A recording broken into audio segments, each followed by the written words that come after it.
Buenos días, hermanos. Os invito, por favor, que abréis las Biblias en el Evangelio según San Marcos, en el capítulo 2.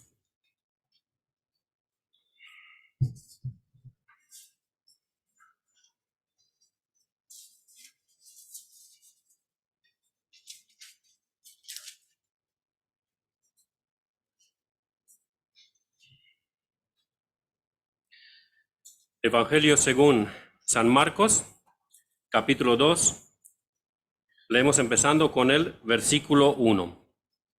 Hemos pasado 2 veces por ese texto y hoy, con la ayuda del Señor, pasaremos la tercera vez. Evangelio según San Marcos, capítulo 2, desde el versículo 1 en adelante. Leeré yo y después pediremos al hermano pastor que ore para pedir la bendición del Señor sobre su palabra. Entró Jesús otra vez en Capernaum, después de algunos días, y se oyó que estaba en casa. E inmediatamente se juntaron muchos, de manera que ya no cabían ni aún a la puerta, y les predicaba la palabra.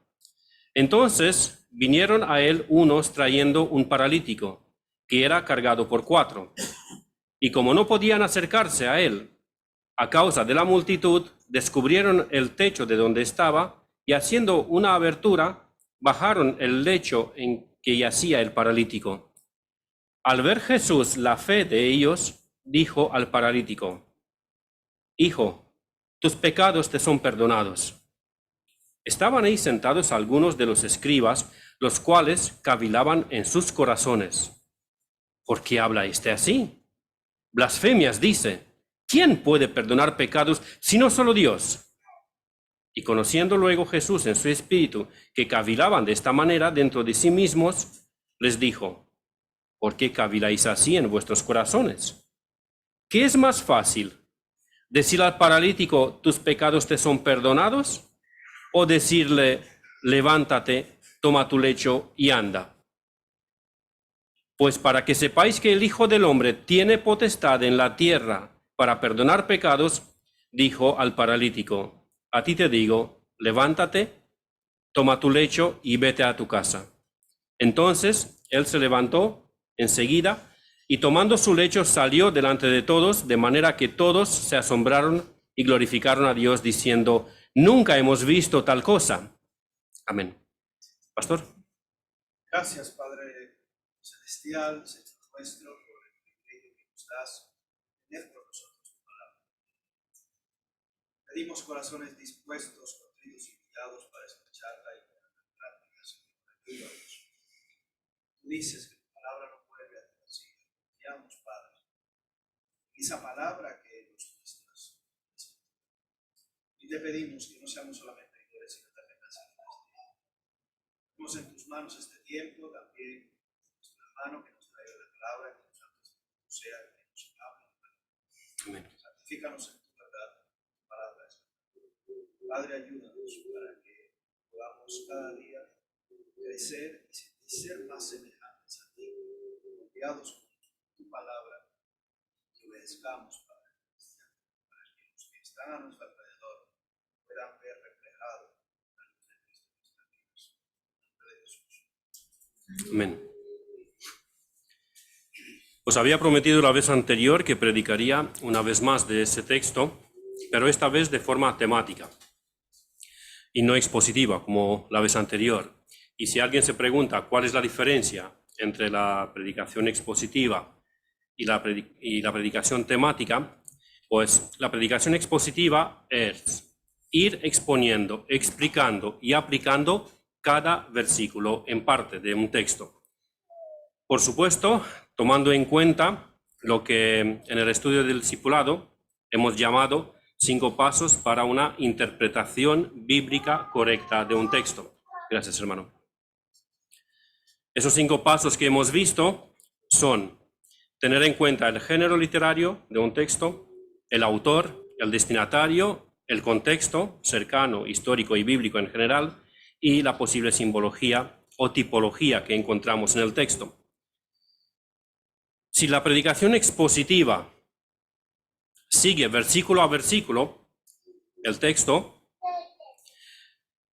la predicación temática se centra solamente en el tema principal de ese texto y a lo mejor analiza varios textos que hablan del mismo tema para apoyar, para dar más luz a ese tema, a esa información. Pero, por supuesto, la predicación temática no es que saca del contexto de ese texto ese tema, sino que también lo mira teniendo en cuenta esos pasos de interpretación bíblica. El género literario, el autor, el destinatario y todo lo que hemos dicho. También hay que recordar por qué se tienen que tomar otros textos en cuenta. Recordamos que la revelación de Dios es progresiva. No encontramos toda la información sobre un tema en la Biblia en un solo texto, sino que en un texto encontramos algo, en otro texto encontramos un poco más de información sobre ese mismo tema, y en otro más, y en otro más. Y así desde Génesis hasta Apocalipsis.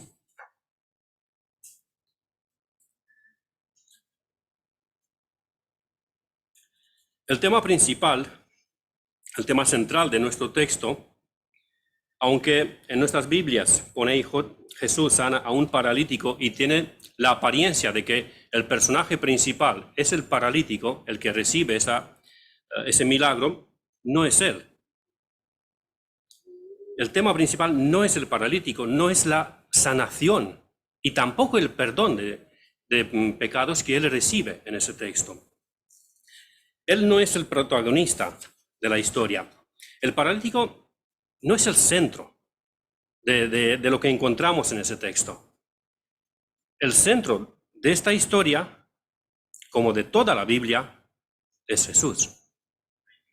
El paralítico, ¿qué fue entonces? Fue solamente un medio por cual el Señor quiso manifestar su gloria y su poder, tanto en el perdón como en la sanidad. De la misma manera, hermanos, ya sabéis que siempre hago aplicaciones muy directas. Tú y yo no somos protagonistas de nuestras historias, ni en la familia, ni en el trabajo o en la escuela, ni en la iglesia. No somos los protagonistas, no somos indispensables. Y cuanto antes aprendemos, reconocemos y nos sometemos a esa realidad, mucho mejor será. No somos los protagonistas. Os voy a dar una ilustración para que entendamos un poquito mejor, porque yo creo que tristemente cada uno de nosotros, aunque lo reconocemos verbalmente, que no somos los protagonistas, que no somos indispensables, en el fondo de nuestro corazón pensamos, bueno, pero si yo no hubiera estado ahí, si yo no hubiera puesto eso o aquello, hubiera sido diferente. Os voy a dar una ilustración de uno de mis jefes. Quien ha trabajado en la construcción sabe que se acostumbra que en el momento que se termina la estructura de un edificio, lo que es la estructura del hormigón, se alza la bandera española sobre el punto más alto del edificio y se hace una comida donde están invitados todos los que han participado y pueden venir a esa comida, y por supuesto los que quieren. Se le llama la comida de la bandera o simplemente la bandera. Y en esa comida, estábamos ahí, en una de esas comidas estábamos ahí todos comiendo, disfrutando. El jefe de grupo, que es el cargo más alto con cual yo trato, muy de vez en cuando, dijo así en broma, dice, bueno, ¿sabéis cuál es mi tarea en esta empresa? ¿En qué consiste mi trabajo? Todos lo estábamos mirando, dice, pues mi trabajo consiste en hacer que la empresa funcione sin mí. Pero hasta ahora no lo he conseguido. De forma indirecta que decía, soy indispensable, sin mí estáis perdidos. Sin mí la empresa se va a la ruina. Como dije, nos guste o no reconocer, en mayor o menor medida, nos consideramos imprescindibles. Y tenemos que luchar contra esa mentira, porque no es verdad, no somos imprescindibles. La Biblia nos enseña que no somos ni los protagonistas ni imprescindibles, mucho menos. El único protagonista es Dios. ¿Os acordáis en la entrada triunfal en Jerusalén?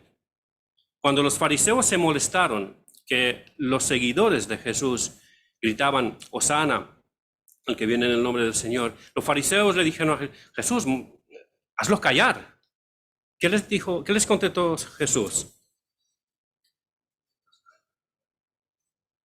Os digo que si estos callaran, las piedras clamarían. No necesitaba un público, Jesús. No, hermano, no somos imprescindibles. Dios se apaña muy bien sin nosotros. Se apañó muy bien antes de nosotros y lo hará después de nosotros. No está en apuros si nosotros no participamos en alguna que otra cosa. Si creó el mundo en 6 días, el universo entero lo creó en 6 días. Y yo creo, es una creencia mía particular, no recuerdo haberlo escuchado o leído en ningún sitio, yo creo que Dios podría hacer el mundo, el universo en menos tiempo, pero lo hizo de esa manera por seguir un patrón, por darnos a nosotros un patrón. Dios hizo el mundo, el universo en 6 días, sin tener nada, ni de materia ni de ayuda. ¿Y nos va a necesitar a mí y a ti para su obra? No.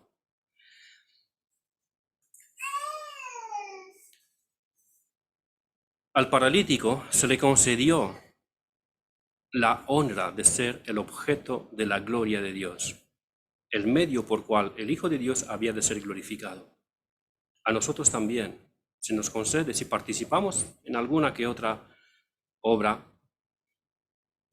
no es porque sin nosotros Dios no se podría apañar, sino pues que en realidad es que se nos ha dado esa honra, esa gracia de poder participar en la obra del Señor. El tema principal, volviendo un poco al texto, el tema principal de nuestro texto es la identidad de Jesús. Como he dicho, hemos quitado lo que no es lo principal, el paralítico y su historia. Lo principal en el texto es Jesús y en ese texto en concreto la identidad de Jesús. ¿Quién es Jesús? Desde un principio de su evangelio, el capítulo entero anterior, Marcos deja muy en claro la identidad de Jesús, el Mesías que había de venir. Y en el capítulo 1 tenemos varios argumentos para esto. Así que vamos a mirar en el capítulo anterior 4 argumentos por medio de los cuales es manifestada la identidad de Jesús. Y luego ya volveremos a nuestro texto. Así que en el capítulo 1 del Evangelio de Marcos vamos a ver 4 argumentos. El primer argumento para la identidad de Jesús que aparece en Marcos son las profecías que están citadas al principio. ¿Os acordáis que hace tiempo os dije que Marcos, aunque dice que cita a Isaías, en el versículo 2, dice así, capítulo 1, versículo 2, como está escrito en Isaías el profeta. Aunque Marcos dice que cita a Isaías, en realidad cita primero al profeta Malaquías y luego a Isaías. Y por supuesto, eso no lo hizo porque se equivocó, sino que la cita de Isaías, sin esa cita de Malaquías, no tenía tanta luz.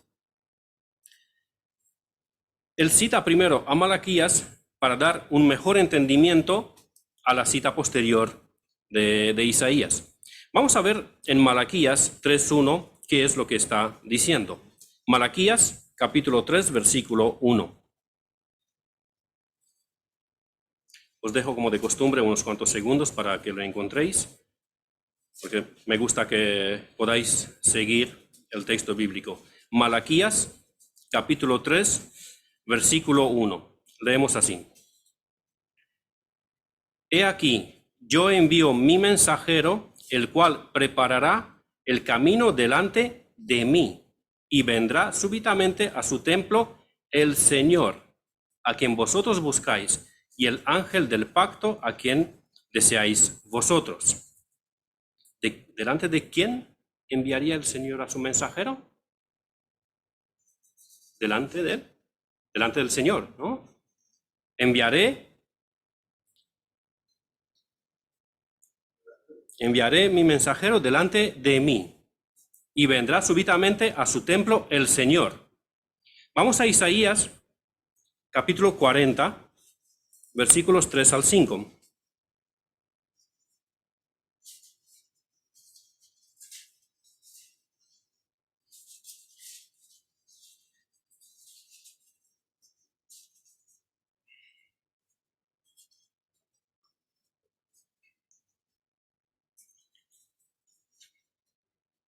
Isaías, capítulo 40, los versículos del 3 al 5. Dice así: Voz que clama en el desierto, preparad camino a Jehová, enderezad calzada en la soledad a nuestro Dios. Todo valle sea alzado y bájese todo monte y collado, y lo torcido se enderece, y lo áspero se allane, y se manifestará la gloria de Jehová, y toda carne juntamente lo verá, porque la boca de Jehová ha hablado. De estas dos profecías, ¿qué vemos? Yo creo que es extremadamente claro que la información que encontramos en estas dos profecías es que el Mesías que había de venir era Jehová mismo, era Dios mismo. A pesar de que varias sectas nos intentan convencer de lo contrario, el Mesías de Dios es la segunda persona de la Trinidad. Es Dios mismo. Dios envía a Dios como el Mesías. Dos de estas sectas, sabéis que también suelo nombrar, los adventistas del séptimo día y los mal llamados los testigos de Jehová, nos dirán que Jesús es un Dios menor, que es la primera criatura de Dios, que es el arcángel Miguel. Pero yo creo que ese texto no deja lugar a duda. Las dos profecías no dejan lugar a duda que el Mesías era Jehová mismo. Aparte de eso, pues, estas sectas son más bien herejías antiguas recicladas, no son algo nuevo. No hay nada nuevo bajo el sol, decía Salomón. Los adventistas son los judaizantes que siempre han intentado entrar en la iglesia desde el primer siglo. Y los mal llamados testigos de Jehová, digo que son mal llamados testigos de Jehová porque los auténticos testigos de Jehová somos nosotros, los creyentes auténticos. Nosotros testificamos al Jehová, no ellos. Ellos le roban la gloria a Jehová. Ellos, esta secta, los testigos, son los arianos de un par de aproximadamente el siglo III en la historia de la iglesia. Con esto vamos a pasar al segundo argumento porque no vamos muy bien de tiempo. En el bautismo de Jesús. En el segundo argumento que quiero que miremos, lo encontremos en el bautismo de Jesús sobre la identidad de Jesús. Durante el bautismo tiene lugar una grandiosa manifestación de la Santa Trinidad. Cuando Jesús fue bautizado, aunque fue bautizado con el bautismo del arrepentimiento, no fue en testimonio a su arrepentimiento y fe, como en nuestro caso. Eso es muy importante que lo tengamos en cuenta. Jesús no se bautizó con el bautismo del arrepentimiento porque se había arrepentido de sus pecados. Jesús, recuerda, no tiene pecado. Aunque él fue bautizado con el bautismo del arrepentimiento, se bautizó para identificarse con nosotros en nuestra naturaleza caída. Y en ese momento del bautismo ocurrió también la consagración que Jesús inauguró. Si queréis, el bautismo de Jesús fue el inicio oficial de su ministerio terrenal. O en nuestro lenguaje de este siglo, fue el momento en cual Jesús se puso el mono de trabajo para iniciar la obra que había de hacer. Y en ese momento, cuando Jesús es bautizado, ocurren dos cosas extraordinarias que jamás habían ocurrido y jamás van a ocurrir. Dios el Padre rasgó, rompió los cielos y dijo desde los cielos: tú eres mi Hijo amado, en ti tengo complacencia. Esto lo encontramos en Marcos capítulo 1, versículo 11. Tú eres mi Hijo amado, en ti tengo complacencia. Y también en el mismo evento, Juan el Bautista testificó que vio al Espíritu Santo descendiendo en forma de paloma sobre Jesús y postrándose sobre él. Las tres personas de la Trinidad manifestándose claramente en el bautismo de Jesús. Otra secta que también tiene la idea de que son originales, se llaman los pentecostales de solo Jesús. Estos afirman que en realidad Dios no existe en tres personas, sino que se manifiesta en tres personas. Parece una simple diferencia de palabras, de expresión. Bueno, Dios existe en tres personas o se manifiesta en tres personas, es lo mismo. No, no es lo mismo. Dios no se manifiesta en tres personas, existe en tres personas. Ellos dicen, no, hay un solo Dios que algunas veces, ahora lo vais a entender mejor, algunas veces se manifiesta como el Padre, otras veces se manifiesta como el Hijo y otras veces se manifiesta como el Espíritu Santo. ¿Y cómo explican ese texto? ¿Cómo explican cuando Jesús le oraba al Padre? Y muchos otros. Tampoco, estos no son originales. Tienen también sus antepasados, que son los sabelianos. En el siglo III, creo que también, sí, en el siglo III, una secta conocida como modalismo o sabelianismo afirmaban lo mismo. No sé cómo explican esos textos, le digo, pero yo veo en la Biblia que es súper claro que hay un solo Dios. Por supuesto que sí, hay un solo Dios, pero ese solo Dios existe en tres personas, el Padre, el Hijo y el Espíritu Santo.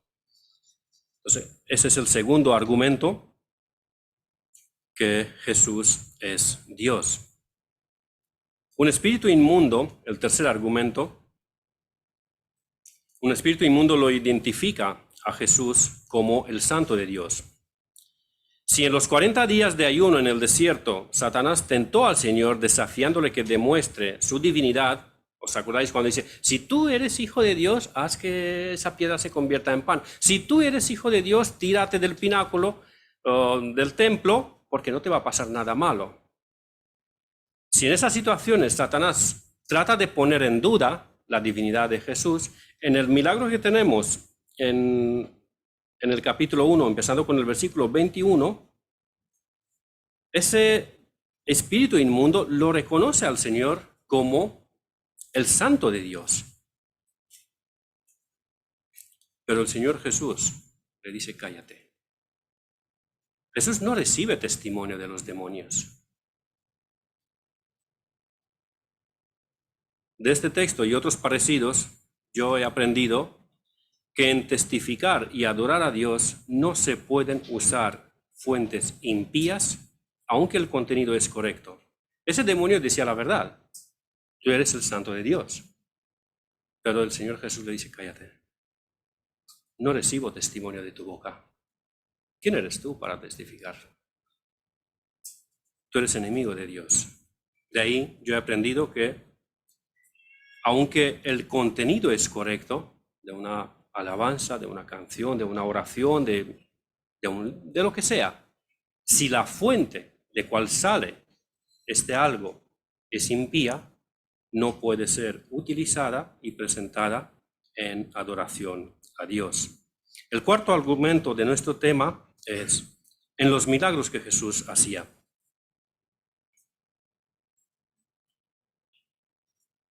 En el capítulo 1, Jesús hace una serie de milagros sanando una variedad de enfermos y liberando a los endemoniados. El primer caso mencionado es este mismo, del que tenía el espíritu inmundo. Luego sana a la suegra de Pedro.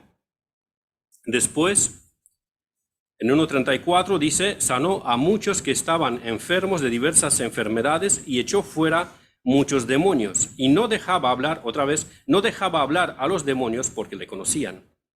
Después de esto salió de Capernaum y recorrió toda Galilea y echaba fuera de los demonios.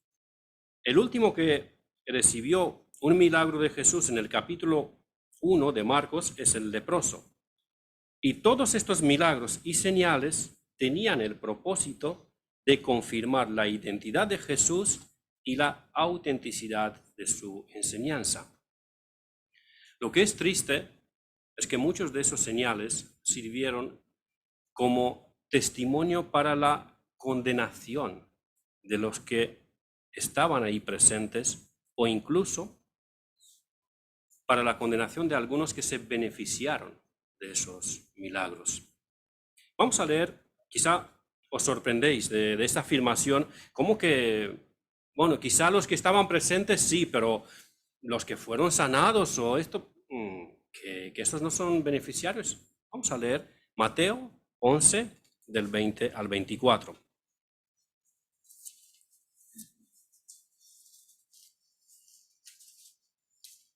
Mateo 11, del 20 al 24.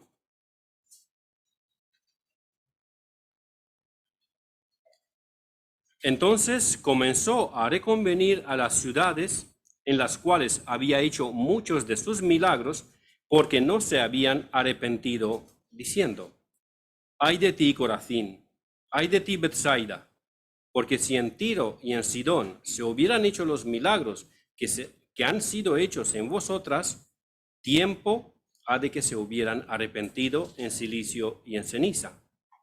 Por tanto, os digo que en el día del juicio será más tolerable el castigo para Tiro y para Sidón que para vosotras. Y tú, Capernaum, que eres levantada hasta el cielo, hasta el Hades serás abatida. Porque si en Sodoma se hubieran hecho los milagros que han sido hechos en ti, habría permanecido hasta el día de hoy. Por tanto, os digo que en el día del juicio será más tolerable el castigo para la tierra de Sodoma que para ti. Quisiera también que leamos Juan 15, 24 y 25. Juan 15, 24 y 25.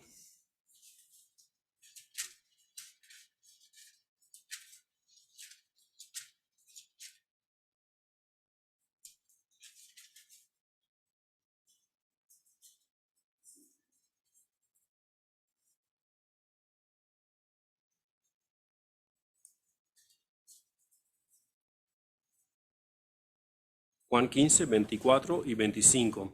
Dice así: si yo no hubiese hecho entre ellos obras que ningún otro ha hecho, no tendrían pecado. Pero ahora han visto y han aborrecido a mí y a mi Padre. Pero esto es para que se cumpla la palabra que está escrita en su ley: sin causa me aborrecieron. Y también creo que recordamos todos el caso de los 10 leprosos que han sido limpiados y solamente uno de ellos se ha dignado en volver y glorificar a Dios por esa sanidad que recibió. Los demás, los otros 9, se fueron a sus negocios y no le importó. A esa generación, los señales que Cristo hizo, a unos les sirvió de confirmación, fe y salvación. A otros les sirvió tristemente de testimonio, endurecimiento y condenación. ¿Y en tu caso? No, es que yo no he visto milagros de Jesús. ¿De verdad? Yo creo que en tu vida, en tu familia, en tu entorno, has visto ciertos milagros e intervenciones providenciales de Dios. No, quizá, lo más probable, no hemos visto un ciego que recibe la vista, un leproso que ha sido sanado, pero hemos visto intervenciones milagrosas de Dios, o en nuestras vidas, o en nuestras familias, o en nuestro entorno. Te quiero preguntar, esos milagros que tú has visto y has sido testigo de ellos, ¿para qué te sirven? ¿te sirven para confirmación, fe y salvación? ¿O van a servir en el día del juicio para tu condenación?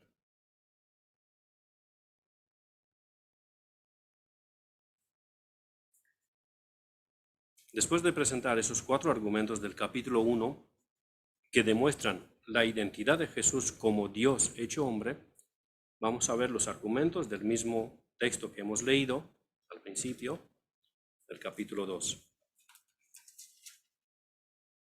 Volvemos a Marcos, capítulo 2.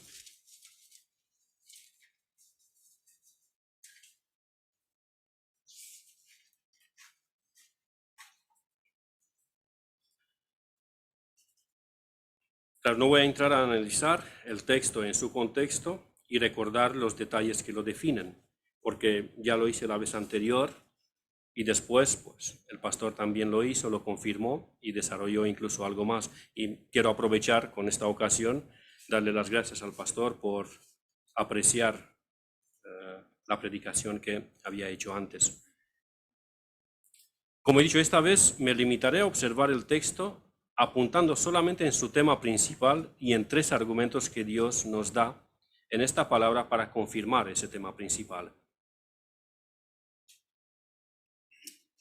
Primero, Jesús perdona los pecados. En ese texto vemos al Señor Jesucristo claramente cómo pretende tener autoridad para perdonar los pecados.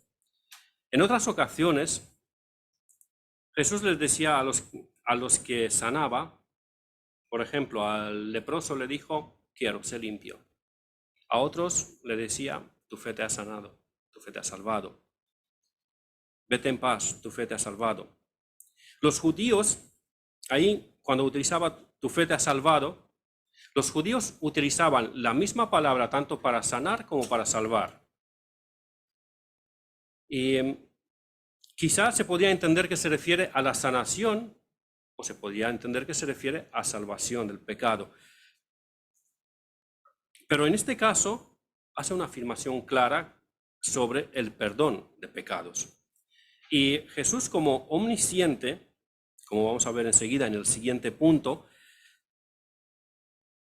no trata de esquivar ese posible conflicto, que ya lo vemos que es un seguro conflicto que tiene con los fariseos y los escribas. ¿Por qué? ¿Por qué no evitó Jesús ese conflicto? De esa manera, pues ya una hermana que dijo que iba a poner una carta de reclamación porque dije la vez anterior que hay esa pregunta, esa duda en el texto. Dije, a esa pregunta voy a contestar en la siguiente predicación. Y bromeando dijo, pues yo voy a poner una carta de reclamación. ¿Cómo que nos levanta esa curiosidad y luego no responde? Jesús como omnisciente, Jesús, si ya sabes de antemano cómo van a reaccionar los fariseos y escribas, ¿por qué no actúas, como se dice en nuestros días, con mano izquierda, con diplomacia? ¿Por qué no esquivas ese conflicto? Di solamente, como has hecho en otras ocasiones, tu fe te ha salvado. Y ahí, pues, el que tiene oídos para oír, que oiga y que entienda lo que tenga que entender. ¿Por qué no evitas ese conflicto? Una de las razones pudo ser que quería dejar muy claro al paralítico que le perdonaba los pecados, también a él como a los presentes, pero sobre todo al paralítico le quería dejar claro que le perdonaba los pecados y que así este hombre podía gozar, podía disfrutar de la seguridad de salvación y paz con Dios por medio de ese perdón. Quizá quiso Jesús, por medio de ese conflicto, demostrar su omnisciencia, que sabía lo que los fariseos pensaban. Por cierto, si alguien no sabe qué significa omnisciencia, significa que Dios sabe todo, pasado, presente, futuro, incluyendo hechos, palabras, pensamientos, acciones, sentimientos, todo está descubierto ante Dios. Eso significa omnisciencia. Por supuesto, como no, esa razón por cual Jesús no esquiva ese conflicto es para dejar un testimonio para las siguientes generaciones de la deidad que manifiesta en ese texto. Y una cuarta posible razón pudo ser la confrontación y la corrección a los fariseos y escribas, que lo hizo consciente y voluntario, quiso tener ese conflicto con ellos. Por un lado, para desenmascararlos delante de todos, que eran hipócritas, para corregir la teología que tenían. ¿Por qué digo que eran hipócritas? Si los fariseos y los escribas que estaban ahí hubieran sido honestos, podrían haber preguntado: Maestro, ¿por qué dices eso de que le estás perdonando los pecados? Nosotros sabemos del Antiguo Testamento que solamente Dios puede perdonar los pecados. ¿Tú por qué haces esa afirmación? Y seguramente Jesús les había contestado, les había aclarado el por qué. Pero ellos no. No han tenido ni la valentía de preguntar, de levantarse, ni la humildad. A ver, maestro, ¿por qué haces esto? ¿Nos puedes aclarar? Ah, no, ellos se limitan a pensar y ya a condenar directamente. Ya le ponen el diagnóstico, le condenan. No, este tiene que ser hereje. Este está blasfemando. Solo Dios puede perdonar. Y es cierto, solo Dios puede perdonar. En eso tenían razón. Lo que no sabían, o mejor dicho, lo que no querían creer, era que Jesús es Dios.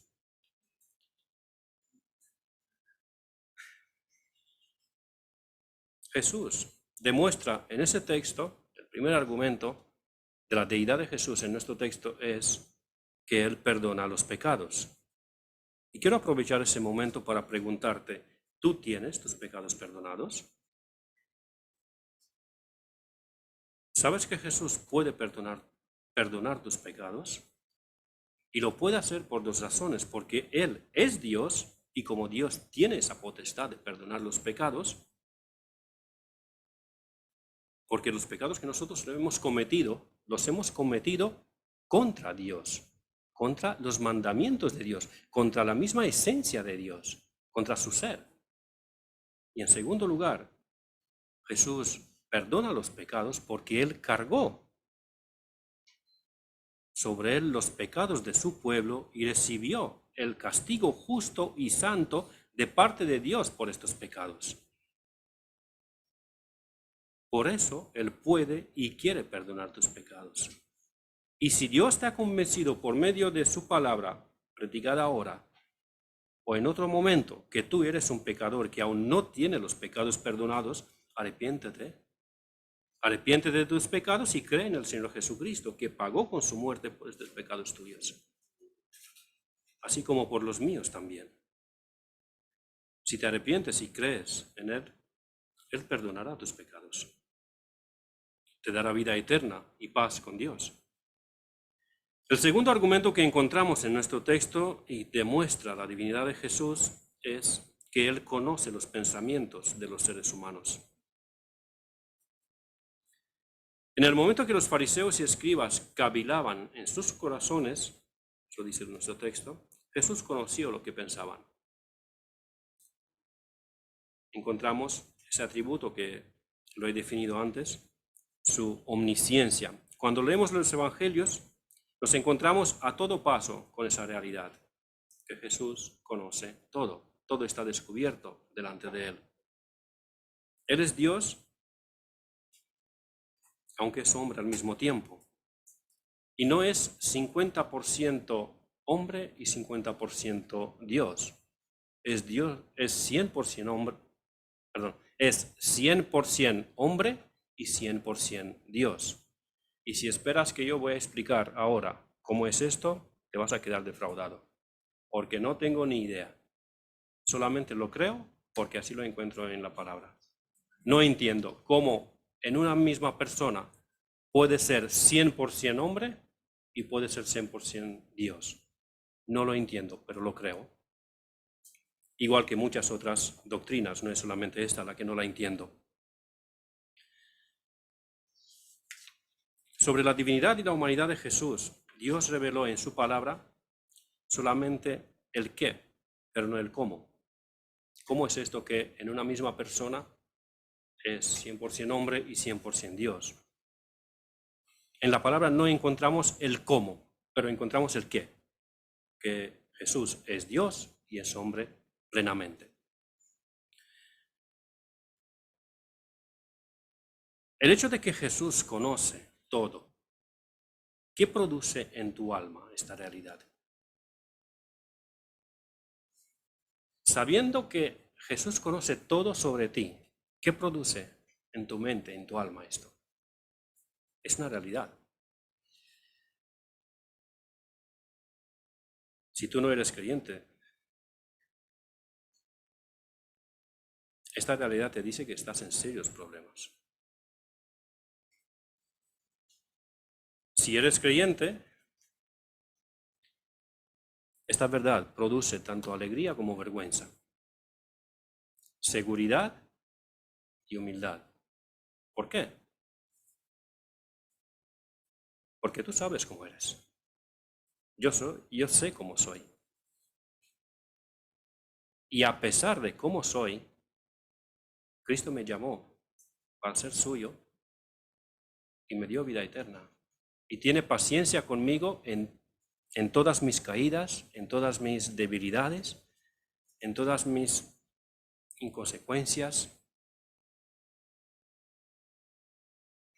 Me da alegría al mismo tiempo saber que estoy descansando en sus brazos, que estoy descansando en Él, en sus promesas, en su fidelidad, pero al mismo tiempo me avergüenza viendo mis debilidades, mis pecados, mis caídas, mi inestabilidad.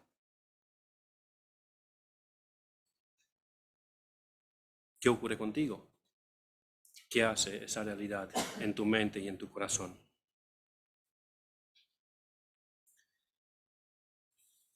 Repito, si tú no eres creyente, esta realidad te dice que estás en serios problemas, porque eso implica que Él conoce todos y cada uno de tus pecados. Y la paga del pecado es muerte. Así leemos en Romanos 6:23. Pero no se refiere solamente a esta muerte de cual sabemos que cada persona experimentará. No se refiere a la muerte física en ese texto. Se refiere también a la muerte segunda, que es la muerte eterna, separado de la presencia, la bendición y el descanso en Dios. La paga del pecado es la muerte. Se refiere a aquella muerte que el Señor Jesucristo la identificó como el horno de fuego, donde será el lloro y el crujir de dientes. Es un lugar de tormento eterno. Pero la Biblia en general, y ese texto en particular que hemos leído, nos enseña que en Cristo hay perdón de pecados. Ven a Él en arrepentimiento y fe, y serás salvo de tus pecados. Sí, la paga del pecado es la muerte, mas la dádiva de Dios es vida eterna en Cristo Jesús, Señor nuestro. Ven a Él en arrepentimiento y fe, y tendrás vida eterna. El tercer argumento de nuestro texto es que Jesús sana al paralítico. En señal de confirmación que el perdón de pecado que le había otorgado es auténtico, Jesús sanó al paralítico. He estado pensando, ¿y si no hubiera ahí ningún incrédulo presente? ¿Le hubiera sanado Jesús al paralítico? Porque le dice a los fariseos y a los que no creían, dice así: ¿por qué caviláis en el versículo 8? ¿Por qué caviláis así en vuestros corazones? ¿Qué es más fácil, decir al paralítico tus pecados te son perdonados, o decirle levántate, toma tu lecho y anda? Y aquí, atención, pues para que sepáis que el Hijo del Hombre tiene potestad en la tierra para perdonar pecados, dijo al paralítico, a ti te digo, levántate, toma tu lecho y vete a tu casa. Quizá si no había ningún impío incrédulo en ese momento ahí, a lo mejor no le sanaba, no lo sé. Pero el texto dice claramente que le sanó a este hombre como confirmación, como señal de que el perdón que le había otorgado antes era auténtico. para que sepáis que el Hijo del Hombre tiene potestad para perdonar pecados, para eso le digo al paralítico, levántate, toma tu lecho.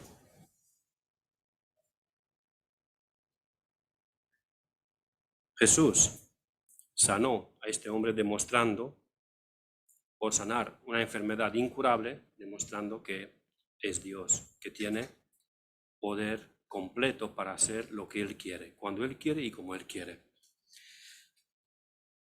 Quizá alguno aquí presente se pregunta, pero a ver, ¿por qué tanta polémica, debates y palabrería? ¿Qué más da si Jesús es Dios o es el arcángel Miguel? Un Dios menor, la primera criatura de Dios, la mayor en dignidad que todas las demás. ¿Qué más importa? ¿Tiene alguna relevancia?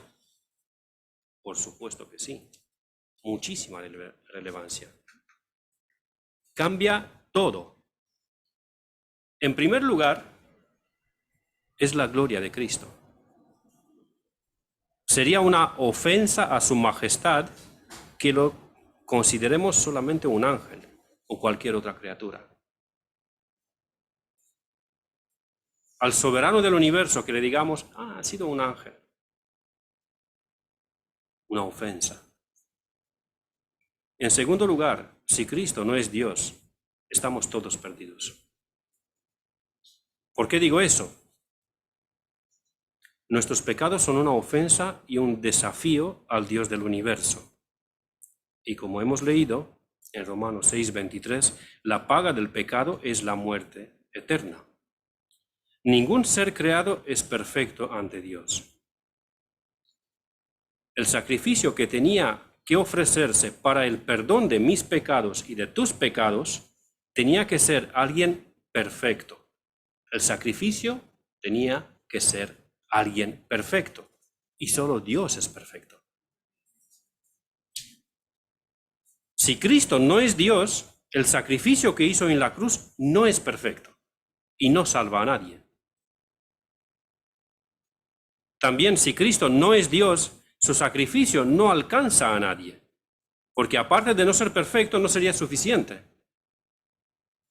Para que el sacrificio por el pecado alcance hasta mí y hasta ti, y asimismo alcance a la gran muchedumbre de toda nación, tribu y lengua, el sacrificio tenía que tener un valor infinito.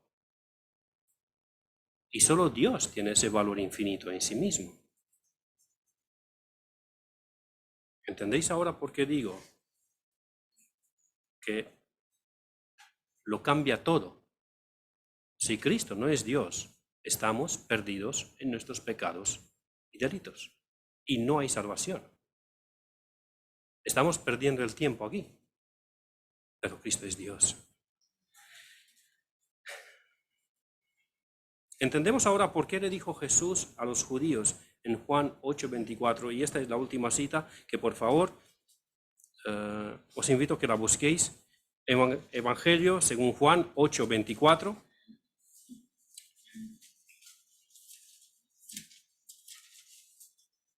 El mismo Señor Jesús les dijo a los judíos esto.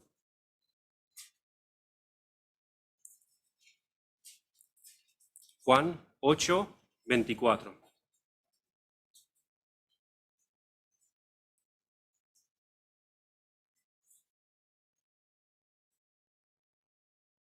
Por eso os dije que moriréis en vuestros pecados, porque si no creéis que yo soy, en vuestros pecados moriréis. Cuando dice yo soy, hace referencia al nombre de Jehová en el Antiguo Testamento. Yo soy el que soy. Si no creéis que yo soy Dios, en vuestros pecados moriréis. No hay salvación. Por estas dos razones es tan importante que lo reconozcamos a Jesús como Dios y que así creemos en Él y así lo adoremos por su gloria y por nuestra salvación. Si Cristo no es Dios, concluimos con eso, hemos adorado y hemos alabado un ídolo. Tal cual. Si Cristo no es Dios, somos idólatras. Porque hemos adorado a alguien que no es Dios. pero gloria a su nombre, que Él es Dios verdadero de Dios verdadero, como decía el credo apostólico. Espero que en la predicación de hoy nos ha sido de ayuda para entender mejor lo que la Biblia dice sobre la identidad de Jesús y así creer en Él, descansar en Él, glorificarle a Él, porque no estamos adorando un ídolo. Y en Él sí tenemos perdón de pecados, tenemos seguridad, tenemos descanso, a la diestra de Dios el Padre. A Él sea la gloria por los siglos de los siglos. Amén. Hermano.